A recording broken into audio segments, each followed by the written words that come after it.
Simplificando, a maioria do mundo não aceita viver a hegemonia dos Estados Unidos por lá, em vez de submeter as terras. O seguinte artigo de Jeffrey Sachs foi publicado no Common Dreams. Sachs é o presidente da Rede de Soluções para o Desenvolvimento Sustentável da ONU e atuou como conselheiro especial dos secretários-gerais da ONU Kofi Annan, Ban Ki-moon e Antônio Guterres.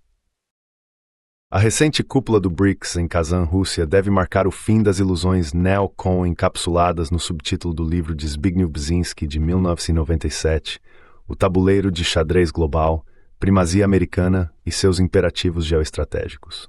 Desde a década de 1990, o objetivo da política externa americana tem sido a primazia, também conhecida como hegemonia global.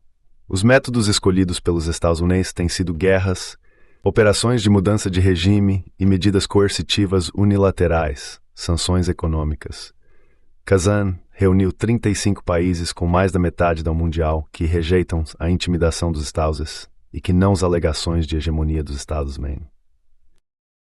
Na Declaração de Kazan, os países destacaram o surgimento de novos centros de poder, tomada de decisões políticas e crescimento econômico que podem abrir caminho para uma ordem mundial multipolar, mais equitativa, justa, democrática e equilibrada. Eles enfatizaram a necessidade de adaptar a atual arquitetura das relações internacionais para refletir melhor as realidades contemporâneas. Ao mesmo tempo em que declararam seu compromisso com o multilateralismo e a defesa do direito internacional, incluindo os propósitos e princípios consagrados na Carta das Nações Unidas, ONU, como sua pedra angular indispensável. Eles criticaram particularmente as sanções impostas pelos Estados Unidos e seus aliados, sustentando que tais medidas minam a Carta da ONU, o sistema de comércio multilateral, os acordos de desenvolvimento sustentável e ambientais. A busca neoconservadora pela hegemonia global tem raízes históricas profundas na crença americana em seu excepcionalismo.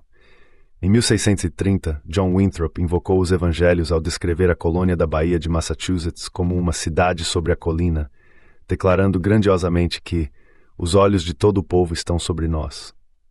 No século XIX, a América foi guiada pelo Destino Manifesto, para conquistar a América do Norte, deslocando ou exterminando os povos nativos. No decorrer da Segunda Guerra Mundial, os americanos abraçaram a ideia do século americano, de que após a guerra, os Estados Unidos liderariam o mundo. As ilusões de grandeza dos Estados Unidos foram superalimentadas com o colapso da União Soviética no final de 1991. Com o inimigo da Guerra Fria da América desaparecido, os neoconservadores americanos ascendentes conceberam uma nova ordem mundial, na qual os Estados Unidos eram a única superpotência e o policial do mundo. Seus instrumentos de política externa preferidos eram guerras e operações de mudança de regime para derrubar governos que não gostavam. Após o 11 de setembro, os neocons planejaram derrubar 7 governos no mundo islâmico, começando pelo Iraque e depois passando para Síria, Líbano, Líbia, Somália, Sudão e Irã. Segundo Wesley Clark, ex-comandante supremo da OTAN, os neocons esperavam que os Estados Unidos prevalecessem nessas guerras em 5 anos. No entanto, agora, mais de 20 anos depois, as guerras instigadas pelos neocons continuam enquanto os Estados Unidos não alcançaram absolutamente nenhum de seus objetivos hegemônicos. Os neocons raciocinaram nos anos 1990 que nenhum país ou grupo de países ousaria enfrentar o poder dos Estados Unidos. Brzezinski, por exemplo, argumentou em O Grande Tabuleiro de Xadrez que a Rússia não teria escolha a não ser se submeter à expansão da OTAN liderada pelos Estados Unidos e aos ditames geopolíticos dos Estados Unidos e da Europa, já que não havia uma perspectiva realista de a Rússia formar com sucesso uma coalizão anti-hegemônica com a China, o Irã e outros. Como Brzezinski, a única opção geoestratégica real da Rússia, a opção que poderia dar à Rússia um papel internacional realista e também maximizar a oportunidade de se transformar e modernizar socialmente, é a Europa. E não qualquer Europa, mas a Europa transatlântica da ampliação da OER e da OTAN. Brzezinski estava decisivamente errado, e seu erro de julgamento ajudou a levar ao desastre da guerra na Ucrânia. A Rússia não simplesmente sucumbiu ao plano dos Estados Unidos de expandir a OTAN para a Ucrânia, como Brzezinski presumiu que faria. A Rússia disse um firme não, e estava preparada para travar uma guerra para deter os planos dos Dalzumas. Como resultado dos erros de cálculo dos neoconservadores em relação à Ucrânia, a Rússia agora está prevalecendo no campo de batalha, e centenas de milhares de ucranianos estão mortos. E esta é a mensagem clara de Kazan, sanções e pressões diplomáticas dos Estados Unidos isolaram a Rússia em nada.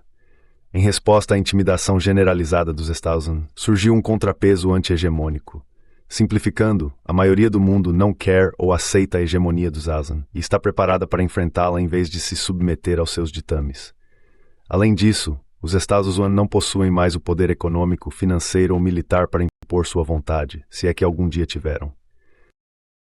Os países que se reuniram em Kazan representam uma clara maioria da população mundial. Os 9 membros do BRICS, Brasil, Rússia, Índia, China e África do Sul, como os 5 originais, além de Egito, Etiópia, Irã e Emirados Árabes Unidos, além das delegações de 27 membros aspirantes, constituem 57% da população mundial e 47% da produção mundial, medida a preços ajustados pelo poder de compra. Os Estados Unidos, em contraste, constituem 4,1% da população mundial e 15% da produção mundial.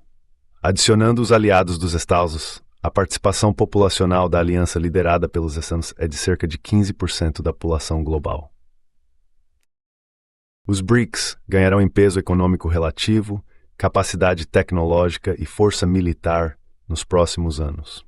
O PIB combinado dos países do BRICS está crescendo cerca de 5% ao ano, enquanto o PIB combinado dos Estados Unidos e seus aliados na Europa e na Ásia-Pacífico está crescendo cerca de 2% ao ano. Mesmo com sua influência crescente, no entanto, os BRICS não podem substituir os nós como um novo hegemon global.